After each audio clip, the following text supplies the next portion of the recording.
Greetings, you're listening to the Cold Call Lawcast, the Minnesota Law School podcast featuring students from the University of Minnesota Law School, the University of St. Thomas School of Law, and the Mitchell Hamlin School of Law.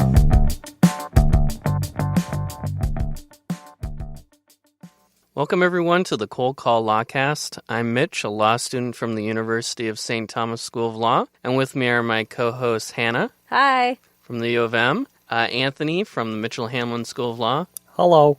And over here we have Abby. Hello. From the University of Minnesota Law School.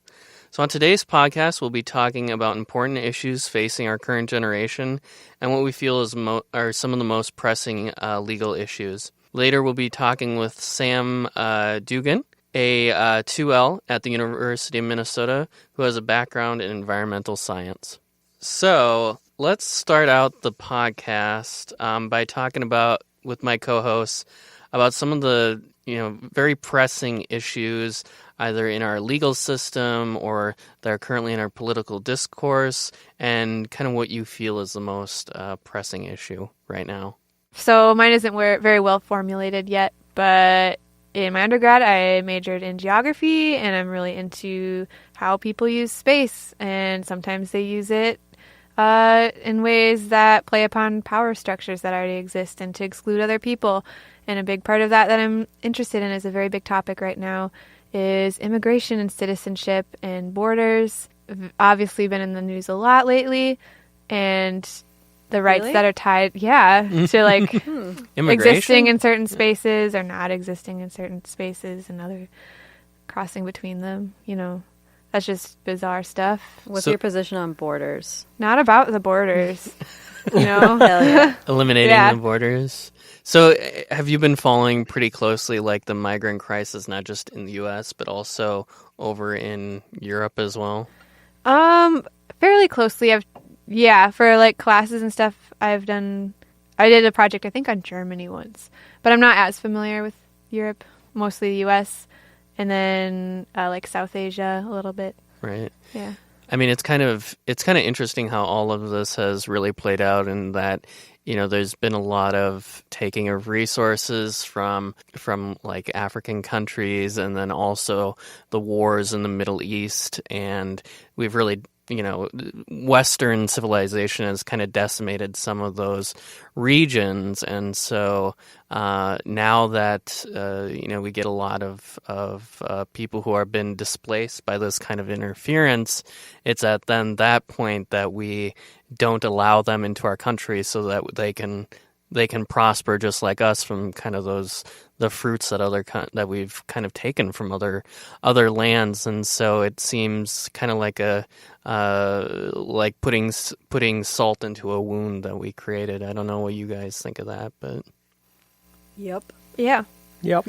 It ties to and I think that does tie to when people are displaced, it's because they can't really live to the same extent or the same ways they did before in the same places.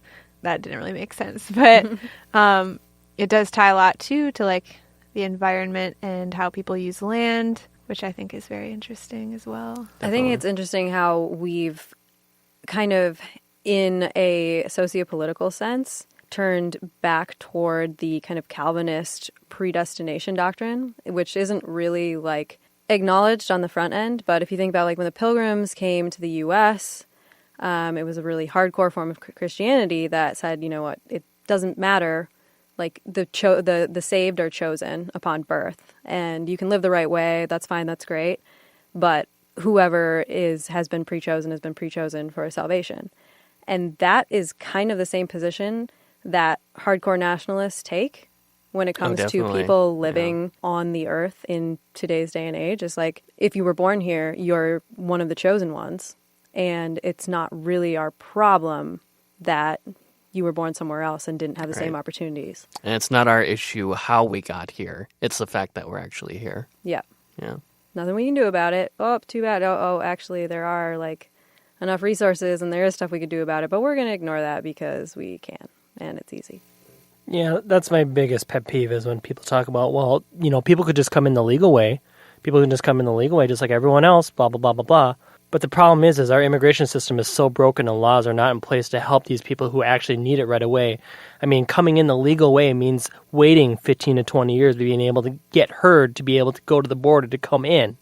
I mean, these are people who have to wait whole generations for, like their father applies and then their kids maybe will one day get in. I think that is something that's super broken, and that there's just no feasible, reasonable way for people to legally come in without some kind of overhaul.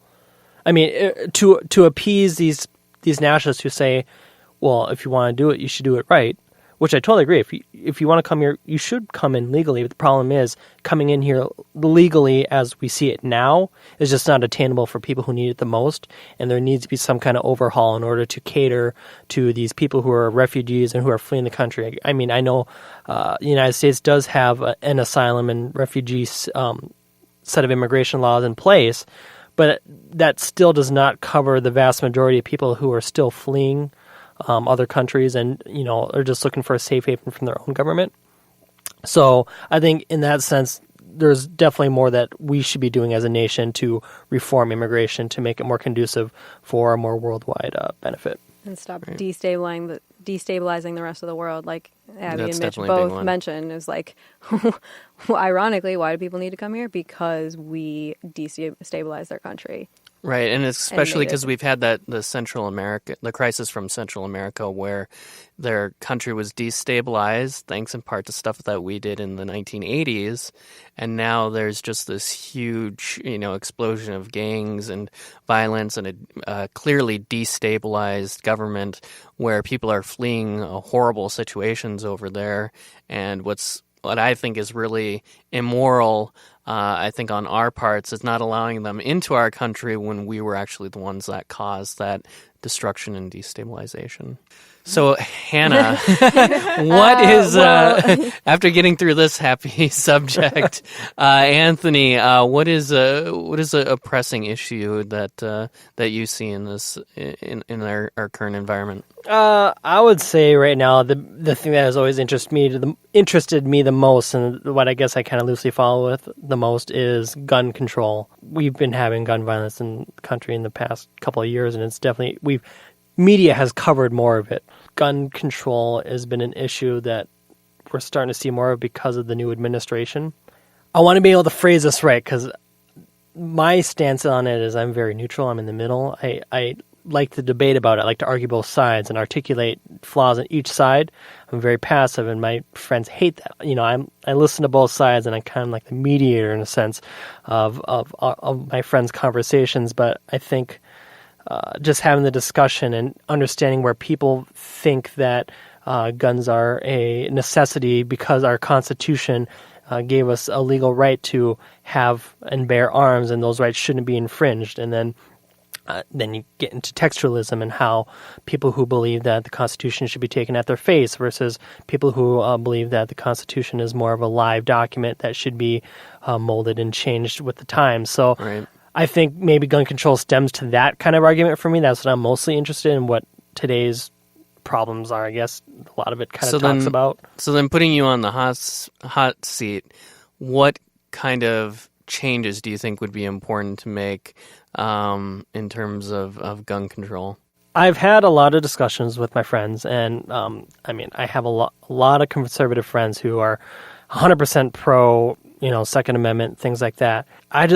I always go back to the argument that the times are different when these laws were written. I mean, you talk about gun laws. What was around when the gun laws were, were written in the Constitution as an amendment? Now, back then, muskets, rimfire, or Bazookas. not bazookas, I'm pretty sure they had black bazookas. powder rifles, smoothbore rifles. These are the kinds of weapons that were Lasers. around. I don't think there were any lasers here. And then don't you know. always hear about the arguments like, well, there was a puckle gun and there's all these other semi-automatic and automatic weapons that were around at that time. However, we were talking about a very unstable portion of America's history. We had just seceded from England. We were a very baby country, and we came from a very tyrannical, we seceded from a monarchy. So we were an infant country who were very protective of our independence and sovereignty. So that's why a lot of these gun laws were written, to protect ourselves from a tyrannical government. Fast forward to 2018, Oh, you going to go there? Are you going to say this isn't a tyrannical government? It is a tyrannical. But the problem is the main issue I hear from gun rights activists are that, well, we need our guns to protect ourselves from the government. Keep in mind, the government has drones, planes, a well-established army or military. Space I mean, Force. that's definitely a silly argument. It's a especially stupid argument. Especially since nobody that supports that side would say, "Oh yeah, we should have bazookas," or everybody should be able to have grenade launchers. The casual, Second Amendment defender usually doesn't go to that kind of extreme. I know a lot There of may be them some. that have gone to that extreme, though. There are some, yes. They're saying that we should have the same exact rights because they should not be infringed. It is written in our Constitution, and it is an amendment. And luckily for that, amendments can be changed, and you can make new amendments to, overturn other things. So, I mean, it's not so much an issue of changing it as getting the right amount of people behind it to do it. And, I mean, I'm torn either way. I'm not going to give an opinion. I have pros and cons for both sides. But And you were in the ROTC. I was, as well, right? but I was the only liberal person in my detachment, which gave me a lot of crap for it. But I like the liberal in air quotes too. yeah, because it's all relative. Right. So, but yeah, that in a nutshell, that's basically what is interesting to me. So, Hannah, what is a pressing issue you say today? I think the literacy rate is too high. I don't, like, Anthony just brought that up for me. It's like people reading the Second Amendment and misinterpreting it. It's like if they couldn't read, we wouldn't have this problem. Good point. So that's really like my number one. Is there a number? number two- Is there a number two? Yeah. Yeah, no, there's like I think it goes through 157 if we're talking about issues that I think are important right now. But I'm going to take a pass on that because I think we're talking to Sam later, and, all of my biggest issues are environmental stuff. So I think we're going to get into that later. So I want to hear about yours, Mitch. Well, thanks, Hannah.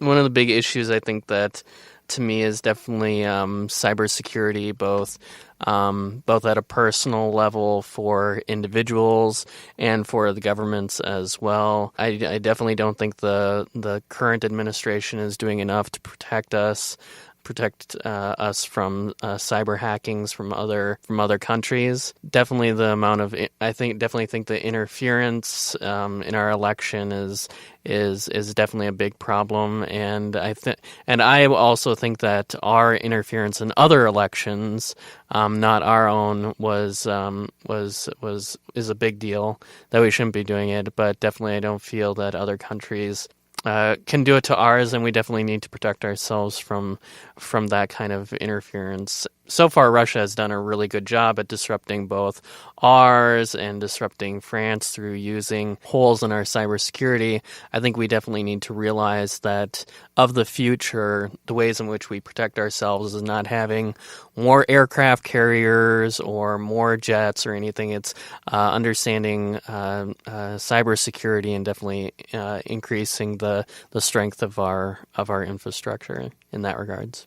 I guess maybe my biggest question about what we can do about, say, outside sources meddling with internal elections and things like that. So if you ramp up cybersecurity measures to protect us against outside interference, in what way would that also limit possibly our internet freedoms that we have, say, inside of the United States? And I may be just totally interpreting this differently, but I feel like by attacking the source more vigorously, you also may be blanketing some of our own laws that we have as well, and could negatively impact our own society. So we protect people from attacking us from outside, but we also have plenty of people who can attack us from the inside as well. Right, and I definitely think it's both. Like the security that we need inside to protect, the banking, which is all electronic now, or any sort of purchases that we do. I mean, probably everybody has at some. I think I haven't seen the statistics, but there's a large portion of the U.S. who have had their identities stolen before and had their credit card used in that kind of way. I know it's happened to me before, where people have tried to use my credit card information and have succeeded at some point. So I definitely think security in that regard needs to be beefed up. Yeah, that was me, sorry. And as you were the one. That's where I saw that. I'm not going to stop. That's where I saw that.